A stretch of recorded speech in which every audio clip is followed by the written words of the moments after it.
I watched 4,000 patients die over 53 years of practicing medicine. I signed their death certificates. I held their hands in their final hours. I told their families. And I am going to tell you something that most of those people had in common.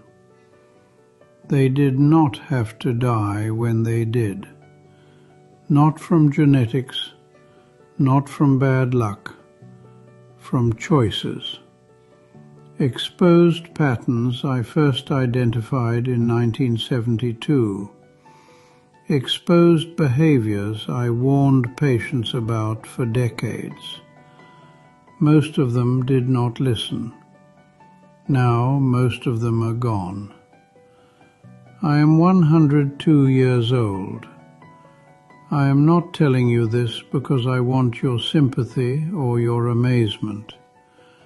I am telling you this because I need you to understand that I have spent more time with dying people than almost anyone alive today. And I know exactly what separates the ones who made it to 90 from the ones who dropped dead at 68. You are probably doing at least 2 of these things right now, today, this morning, and you have no idea they are shaving years off your life. The first thing I learned in 53 years of medicine is that sitting will kill you faster than almost anything else you do. This is not an exaggeration. I watched it happen in real time, patient after patient. In 1981, I started keeping separate notes on my patients who sat for work versus those who moved. Accountants, secretaries, executives. They aged differently. Their blood work looked different. Their hearts failed sooner. By 1990, I had enough data to know that someone sitting 8 or 9 hours daily was aging internally about 40% faster than someone who moved throughout the day. The medical literature caught up eventually, but I saw it first in the bodies of my patients. Here is what happens. You sit. Your circulation slows. Blood pools in your legs. Your lymphatic system, which depends on movement to function, stagnates. Toxins accumulate. Your muscles begin to atrophy within days of reduced use. After age 60, this process accelerates dramatically because your body loses the resilience it had at 40. I had a patient, a retired judge, who exercised every morning for 45 minutes, religiously. He thought he was safe, but he sat reading and watching television for 10 or 11 hours after that. He was dead at 71, a stroke. His morning exercise did not protect him from his afternoon stillness. The solution is not complicated. Move every hour. Stand up. Walk to another room. Do something that requires your legs. I have done this since 1974. I set a timer.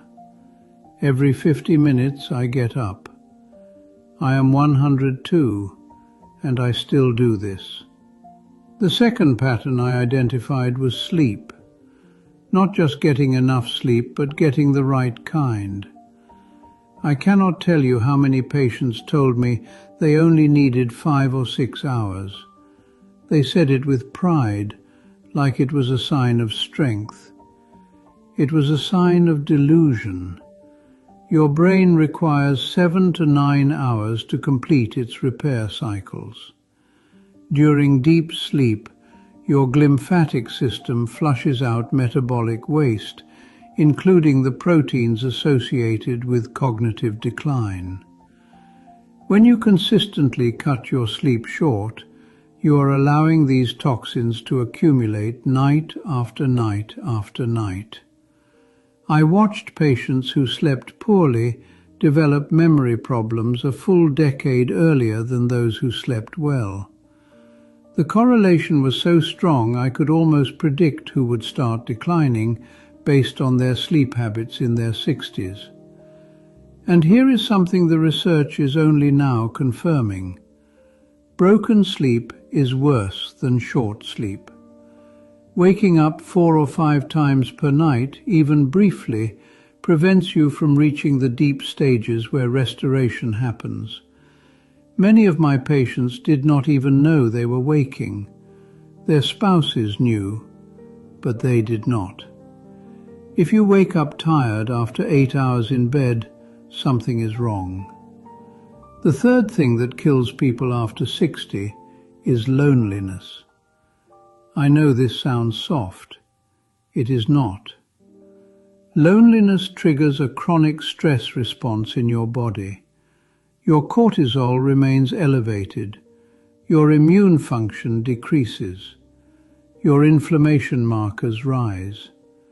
I had patients who were otherwise healthy but lived alone with no meaningful connections. They deteriorated faster than patients with serious chronic conditions who had strong social bonds. The data on this is overwhelming now, but I saw it clinically for decades. Humans are not designed to be isolated. After 60, when you lose a spouse or friends start dying, the risk of isolation increases dramatically. You have to fight it actively. Join something, call someone. Do not let weeks pass without a real conversation. The fourth pattern involves food, and this one makes me angry because the advice my profession gave for 40 years was wrong. We told people to eat low fat. We told them whole grains were healthy. We told them orange juice was good for them. We created a generation of seniors eating toast and jam and cereal and wondering why their blood sugar was out of control.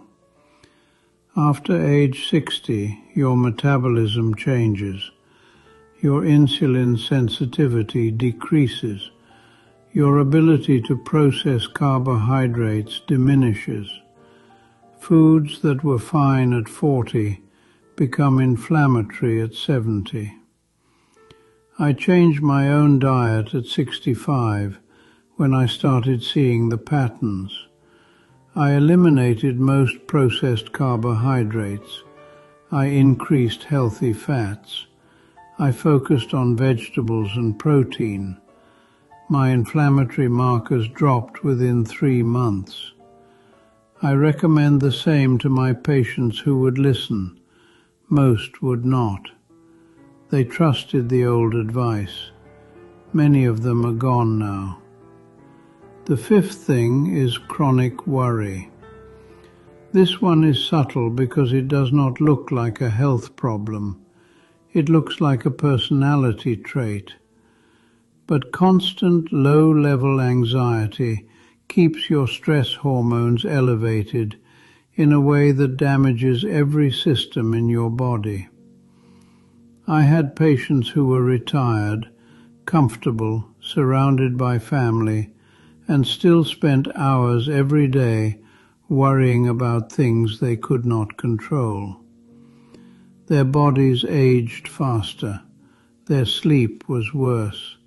Their immune systems were compromised. Learning to let go of what you cannot control is not just good psychology, it is survival. I want to tell you something about my wife. She died 8 years ago.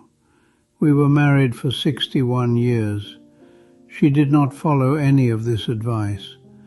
She sat constantly because her knees hurt. She slept poorly and refused to address it. She ate the way her mother taught her, bread and sweets and low-fat everything. She worried about our children and grandchildren every single day. She died at 94. You might think 94 is a good age, but I watched her decline for 15 years before that.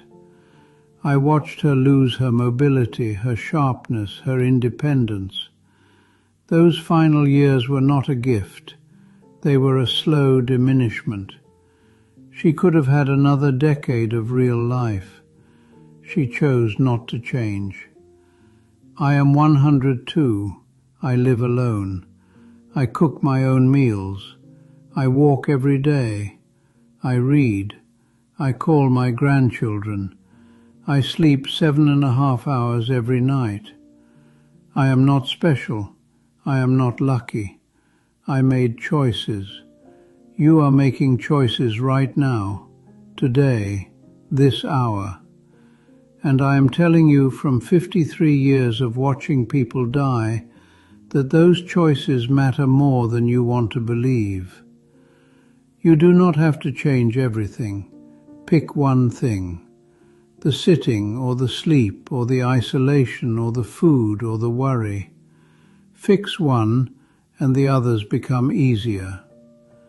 I have buried 2 of my 3 children. I have buried my wife. I have buried 4,000 patients. I am still here. And I am telling you that most of the people I buried did not have to go when they did. You are still here too. What are you going to do about it?